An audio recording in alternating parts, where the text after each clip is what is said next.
ওয়ালাইকুম সবাইকে। অনেকে আছেন যে তিতার জন্য করলা খেতে চান না, আজকের রেসিপি তাদের জন্য। তো আমি করলা রান্না করার জন্য এখানে আলু এবং করলা কেটে নিয়েছি। এরপর লবণ দিয়ে মেখে ভালো করে ধুয়ে পানি ঝরিয়ে রেখেছি। অপর পাশে পেঁয়াজ, কাঁচামরিচ এবং রসুন কেটে রেখেছি।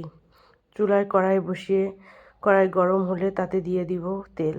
তেল গরম হয়ে আসলে কেটে রাখা পেঁয়াজ, কাঁচামরিচ এবং রসুন ভালো করে ভেজে নেব। ভাজা হয়ে গেলে কেটে রাখা করলা আলু দিয়ে দেব। এরপর পরিমাণ মতো লবণ দিয়ে করলা ভালোভাবে নেড়ে ঢাকনা দিয়ে ঢেকে দেব পানি শুকিয়ে আসা পর্যন্ত।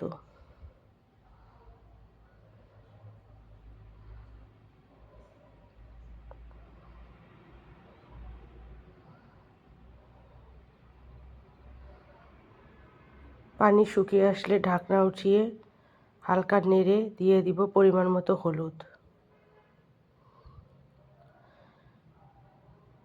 এরপর করলা যখন একদম হয়ে আসবে তখন হালকা জিরার গুঁড়ো ছিটিয়ে দিয়ে নামিয়ে নেব। এই তো আমার করলার ফাইনাল লুক। রেসিপি ভালো লাগলে